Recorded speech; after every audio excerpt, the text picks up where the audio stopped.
first things first, Seinabo, how are you? I'm fine, thank you. Okay. Fine. I'm a bit tired. I'm on tour, but I'm all right. Okay. Well, before we talk about the music and your latest EP, I'd like to go back a little bit. You lived in Gambia for a couple of years. Yeah, when I was a kid. Is there a musical memory that you have from that time? Something that sticks out? Actually, yes. One of the first melodies that I remember learning. My dad was a singer and he sang. He didn't sing opera generally, but he had this opera gig that he was going to do at some French embassy in Senegal, and he had a song that he would sing, that he was going to sing, and I learned that little melody. So that was one of the things that that's one of my first memories. What was the song? Do you remember?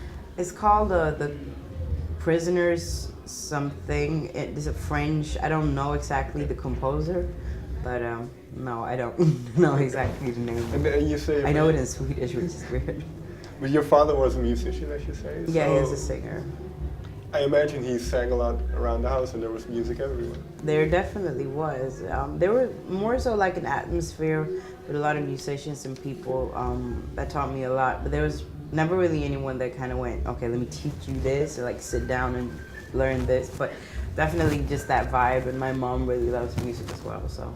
Well, what kind of records would there be playing around the house? They played a lot of reggae music, so I really grew up listening to like Barris Hammond and Luciano and Buju and all kinds of different reggae, as well as a little bit of Mbalak, which is like West African native music. So there was a lot of music around the house. You say you weren't taught anything specifically. So when did you kind of caught the bug? When did you want to become a musician?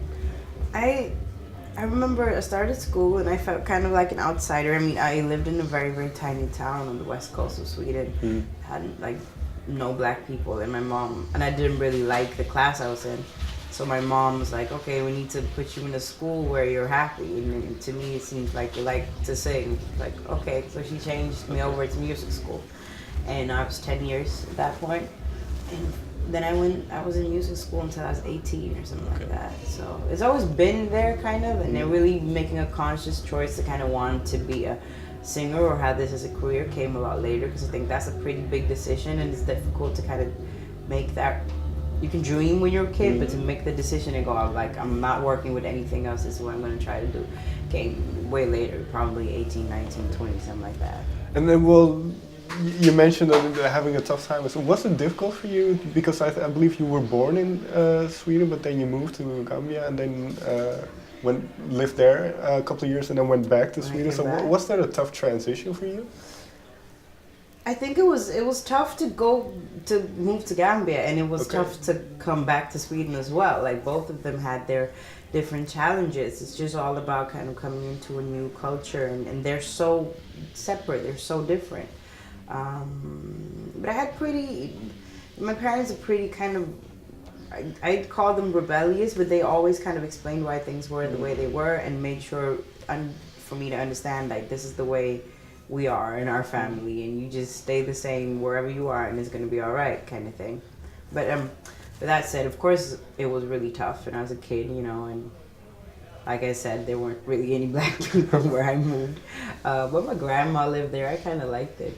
But what role did music play in, because you say you didn't start really singing until you went to music school, so what role did music have at that point? I think music was probably my little thing that I just liked, that I remember kind of, I think, now that I think about it, I didn't think about it in that way when I was a kid, but I probably drifted and really kind of, I think, oriented towards black music and all of these kind of Destiny's Child and these people that I'd see on MTV, because there weren't any black people around, and I was so fascinated by them, and I was like, see, these are like ladies that look like me, and so that might have been a big part of why I was so interested, because like I said, my parents only listened to reggae basically, so I had to kind of find that whole vibe myself. And so that was probably that I kind of delved into that intensely was probably because I really missed kind of having some black culture around me. And then you go on to music school. Was there a moment where you kind of realized or had a thought, well, I'm actually quite good at this? I think I remember we had a music class when I was, I think, about 13, and I skipped the music theory and didn't go to those classes, which is a common. I always skipped them. So he's like, okay, what are we gonna do for you to get a grade? Okay, just sing something. And so I sang a duet with a friend of mine, and at the end of that song, I remember kind of at least feeling like I definitely accomplished something that was very hard for me to do. I was very scared of singing in front of people because I'd only sang in a choir prior to that. And I think that's kind of the emotion that I got a little bit addicted to, kind of getting over your fears kind of thing. I was like, all right. And people were like quiet looking at me. I was like, okay, maybe I'm good at this. I don't know.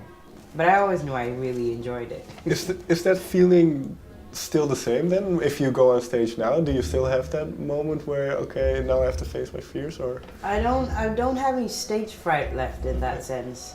But I think now my challenge is just technically to be like the best singer that I can be. That's still very interesting to me, to learn and to become a better singer and just vocally and just understand how to use my muscles. That's definitely one thing. And then just the challenge of really writing a song that kind of,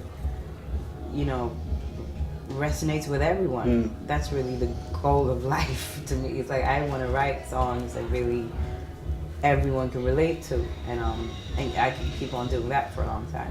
What was the first song then that you were really proud of, that you wrote yourself? I think the song right now that I'm the most proud of is Hard Time. I really like those lyrics. I like the way that song is built up. I think that's probably our best song. When I say our, it's the producer and I, Magnus Ludaher, that produced it. I really like that song. And what was the initial idea for this song? Where did it come from? That was just one of my, generally how it worked back then was I probably wrote it about 2 years ago. I said I'd write long, I'd write like a rapper basically, and I'd just sing long parts, and he's like, this would be really cool if we made it a chant. So he cut it, and it's like, can we organize it after this structure? So there wasn't really a conscious anything in the beginning. I think I'd fought with a friend, and I was a bit disappointed, and I thought she was like fucked up. So I was like, let me write this and exaggerate. That's basically what it was about.